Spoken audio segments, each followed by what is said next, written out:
Welcome back to the Luxury Code. I'm Tom Ferry, and we want to get into the minds and unpack what's working, what's not working with luxury agents around the world. To help us today from Corcoran Real Estate, New York City, Randy Baruh in the house. Randy, how are you, my friend? I'm doing great. How are you? I am doing terrific. Thank you so much for asking. You know, Randy, the individual right now that's listening to this show, they want to know, how do I do more business? How do I get into the business? What are some of the tips? What are some of the tricks to give people some context before we get into all of that stuff? Randy's at 27 transactions closed, pending year to date, about $40 million in volume. So some would argue, right? You've just got a great business in New York City. But the first question everybody wants to know right now is, how's the market? Like, what's going on in the high end of New York City these days?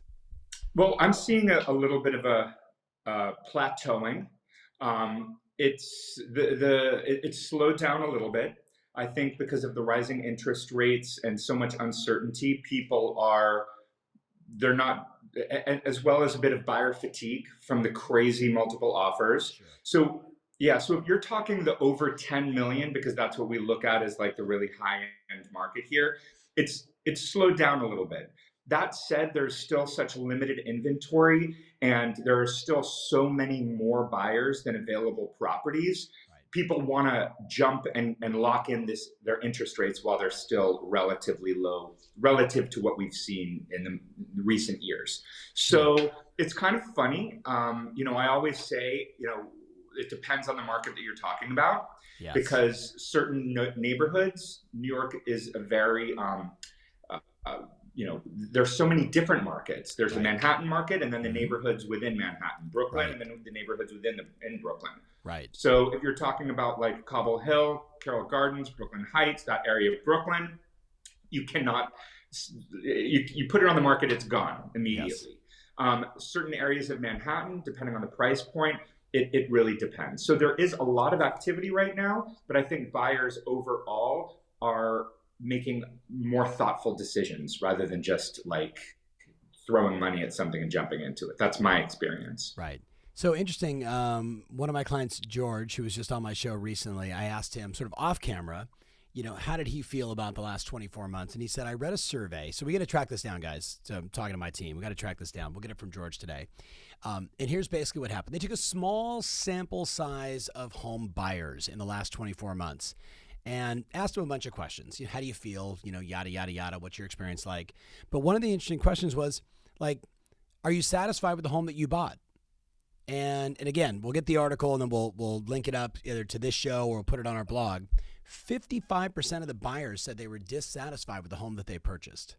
Huh. Isn't that interesting? Now, again, small sample size, right? George is a very thoughtful, very high analytical, I don't want to say skeptical, but like he's that kind of thoughtful broker. And he was like, I thought that was interesting. What did you think? And I was like, well, to your point, a lot of people, Randy, were just racing in, like, okay, I'll take it at whatever price. And here's my kidney and here's my only child, like whatever it takes to get it.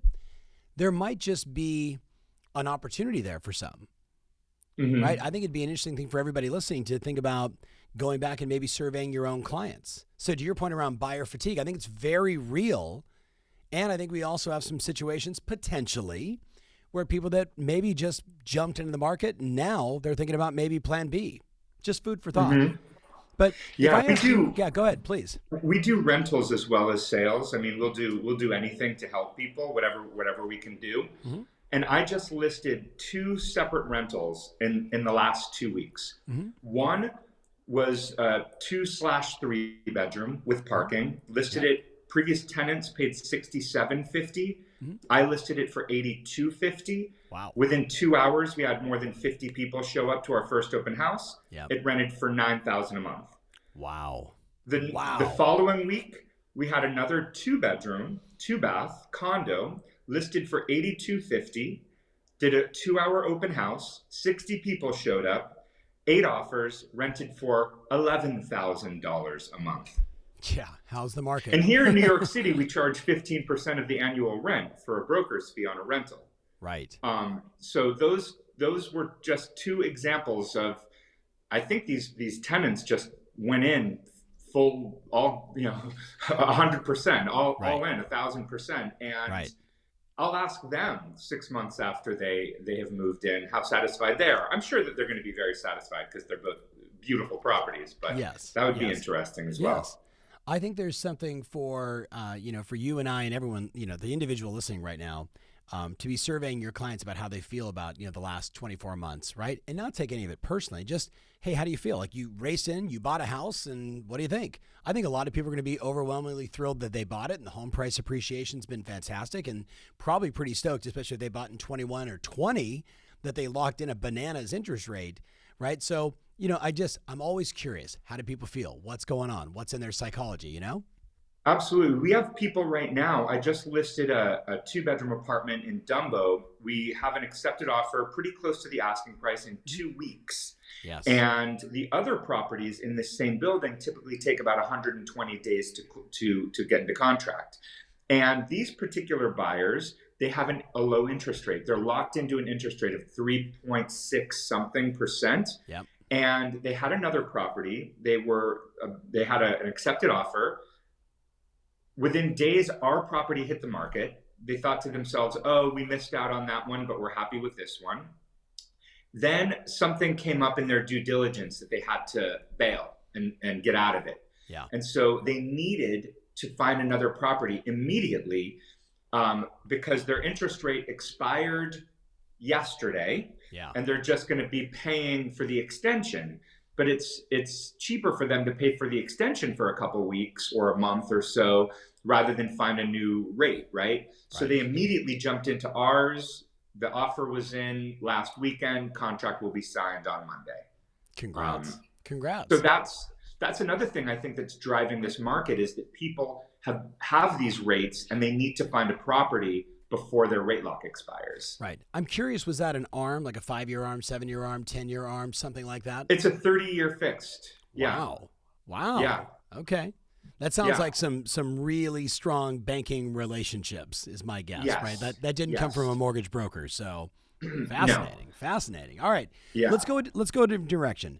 So, when I asked you sort of off camera, like, hey, what does it take for someone like you? Like, how do you get into the luxury marketplace? You had like 2 or 3 things. You're like, this is how I did it. This is what I recommend. One of them was, you said, calling expired listings. Unpack that for us. Someone right now wants to become a luxury broker. Should they be calling expired listings? They should 100% be calling expired listings, and they should also be calling around a farm in an area with high-end properties. Mm-hmm. I started coaching with you in 2014. Up until that point, I was I had done sales, but I started in sales in 2010. I got my license in 2000. So I've been doing real estate for 20 years. The first 8 to 10 years of my business was primarily focused on $800, $1,000 a month rentals. Wow. Uptown between 110th Street and 214th Street. When I started going into sales full time in 2011, I did not have a big referral base of buyers and sellers to get me to that next level. And so when I started coaching, my coach at that time, Marion Curran, was like, you've got to cold call, you've got to door knock, you've got to get in there. So I started calling expired listings, getting my scripts down. And the first expired listing that I got was $20 million listing. Hold on. That's bananas. Your first expired listing in 2014, was this 14, 15? I don't know what, the around exact there, month, around right? 2014, 2015. Was it 20 million? Did it sell? It did sell. It did not sell with me, but it sold. Tell me more about that. So first of all, how did you get the listing? I just called the owner, spoke to the owner's son. The owner's son put me in touch with the owner. And then I partnered with one of the top agents here at Corcoran to help pitch the listing. Why'd you do that? Because this other agent had a massive track record of selling houses in the area. Okay. And I didn't, because I had sold some inexpensive things and done a lot of rentals, but I wanted to get into a different market. I wanted to get into a different echelon. Mm-hmm. So not only, now one might say, oh, well, you didn't sell it. Well, I got a $40 million buyer out of it.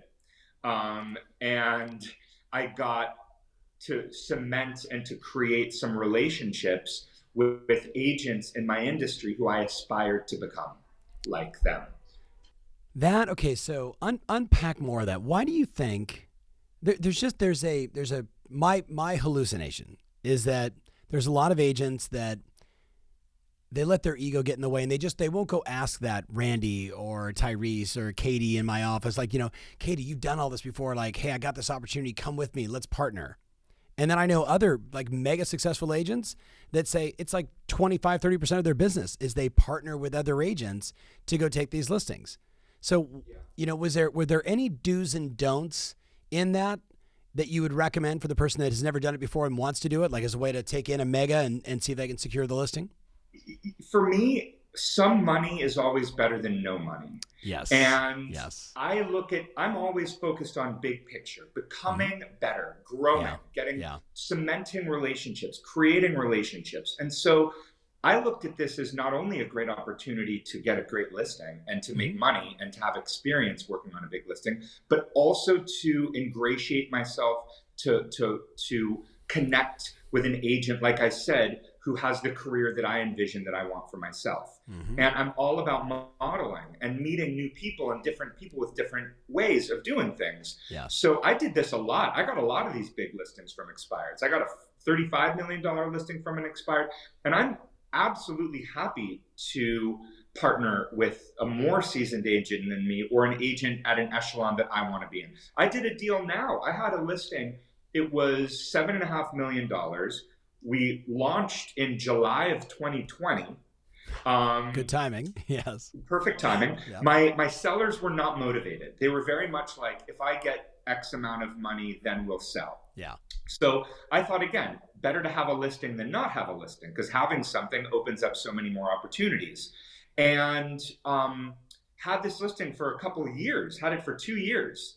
And then I got a call, Randy, we love you. We've had a couple price drops down over the last 2 years. Randy, we love you. We love everything you're doing, but I think it's time to kind of explore other options. And a big time celebrity broker had been knocking on their door, and everybody knows who this agent is. I'm not going to say the person's name, but everybody knows who I'm probably talking about. And he was kind of encroaching and checking and what's happening and so on and so forth.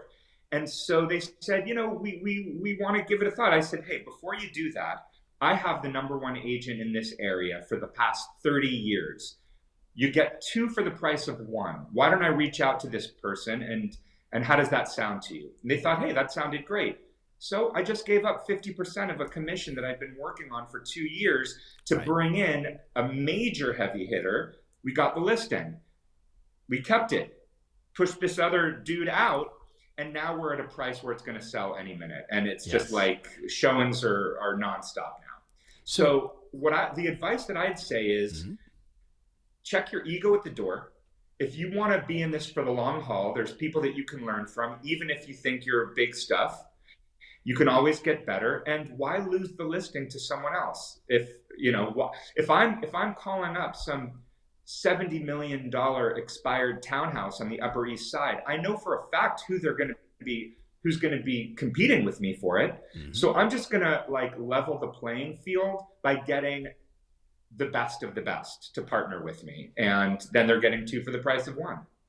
I think it's brilliant. And I think it, for someone listening right now that it's like, yeah, okay. I can go do the gritty work. I can go make the phone calls, and then I'll bring in a Randy. I'll bring in a Katie, and boom, if we get the listing, winner, chicken dinner, let's go. Exactly. Alan Chaffern, who's always on the top 1,000 list, who's a longtime client. Big shout out to Alan down in San Diego.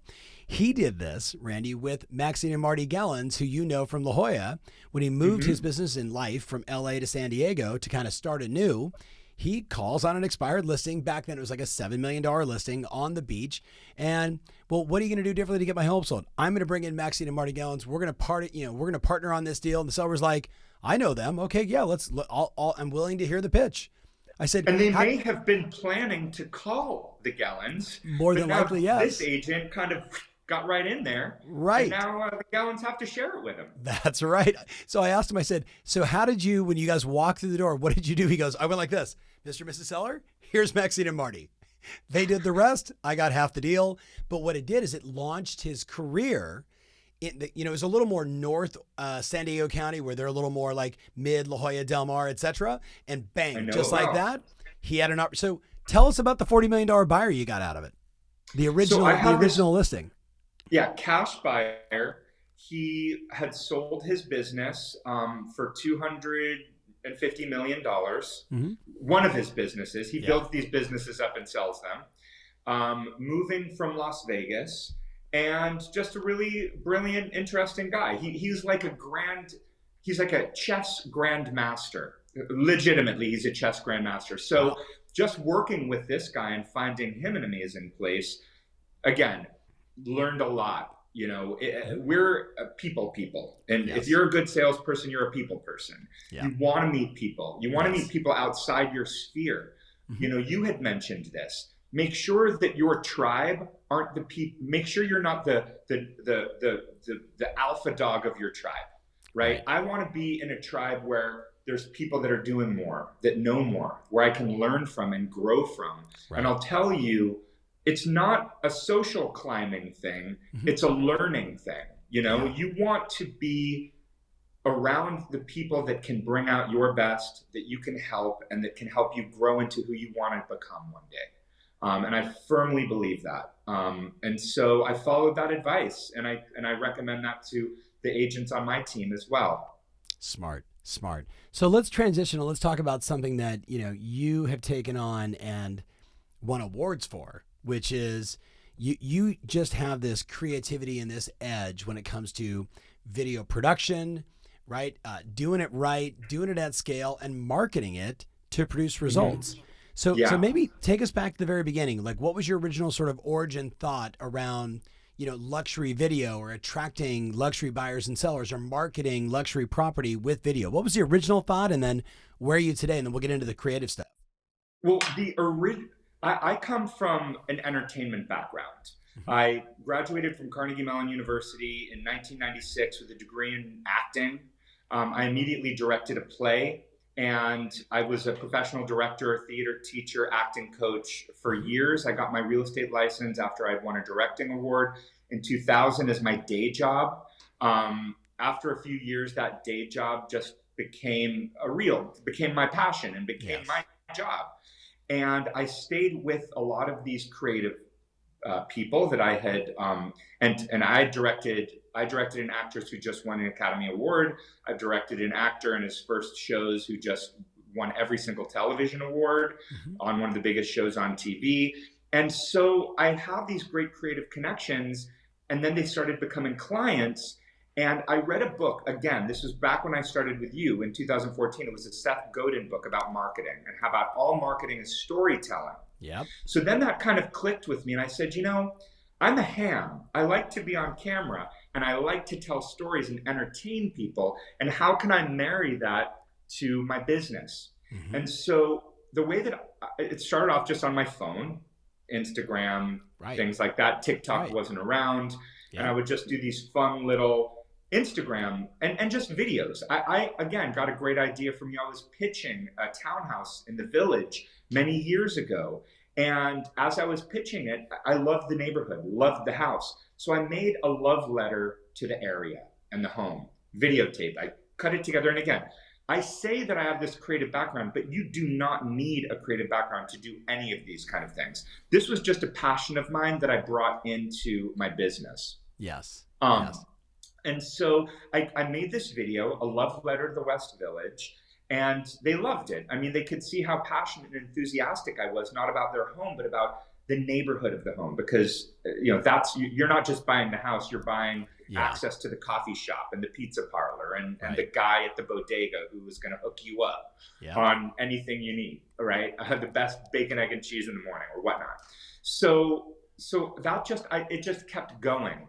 And so we do a couple different things. Again, I look at these as short films. Mm-hmm. And so one of the first videos that really resonated, I think, was this idea that I had of like $1 million listing meets The Office, but with kids. And so I made this kind of meet Max, who's my son, and he was maybe 5 or 6 at the time, and he's going to be my hotshot agent on my team. And so it was great. They had the testimonials, like you're talking to the camera, and that was really, really fun. So our purpose with every single video that we do is to create a meaningful experience with our viewer, whether that's something funny, moving. Right. These are homes that we're selling. These are places where people create memories, people live. We want to connect with them, the buyers or the audience, whether that's a buyer, seller, renter, investor, anyone who watches my videos. We want to connect with them on an emotional level. Yeah. And so telling these stories has become really instrumental to our growth and our success. I was literally just pulling up your YouTube channel because that was one of the videos that I just thought was adorable. What happened? Like, what was maybe the most unexpected or maybe unintended response from that video? So back then when we did that video, we could target the marketing on Facebook much differently than you can now. Yes. So I targeted that video to the neighborhood that I live and the neighborhood that I'm doing a lot of business. I work all over Manhattan and all over Brooklyn. Mm-hmm. And so one of the coolest unintended consequences was getting calls from all of my son's friends' parents whose kids had just seen that video pop up, or whose parents had seen that video pop up. Because it's not just a branding video, it's a short television show. It's a 2-minute show. Right. So they loved it. So then I got the idea, great, I'm going to put more of my kids' friends in their video, in my videos. So then I get the parents of the friends sharing my videos and sharing it with everybody they know and doing my marketing for me for free. Right. That is, you guys hear that? I'm looking at my team. Like, that's brilliant, right? Like, how do you create a shareable piece of content? You include people that would probably share it, right? Or in this case, their kids. Now, did you get any people that were like, oh, you're just using children to market yourself? Did you get some of those knuckleheads? I didn't. I really didn't get any of that. Because you could, like, my thought, again, coming from the background I come on, I would never put my kids in something that's going to reflect poorly on them, or that they, when they're a teenager, is going to look back on and get upset. Yes. People had so much fun watching it that it was never a question. It was like, that's hysterical. Yeah.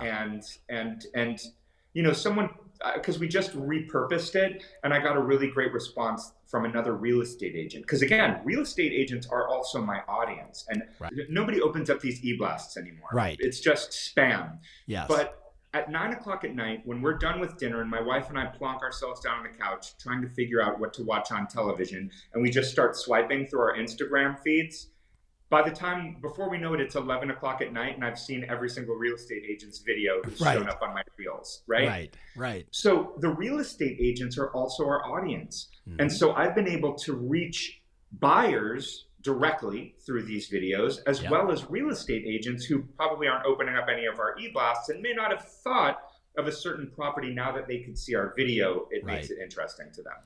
I think that is so smart. And I was actually thinking that, and of course, agent-to-agent referrals, because you know so many people, you made such a splash like in our network for so long, right? Just being you, contributing, being fun, etc. So, all right, let's go the last direction. I want to take you down the journey. You saw that I did this with my buddy Tim Smith. What's hot? What's not? Brought to you by Randy. So, Randy, I'm going to give you a whole bunch of words, and you just tell me, in your opinion, hot or not. You ready? All right. So, you got it. Hot or not? Mental toughness. Hot. Hot. Okay. Prospecting expired listings. Hot. Ooh, I like that. Hot. Open houses. Very hot. Very hot. Farming buildings. Hot. Connecting with people in your database.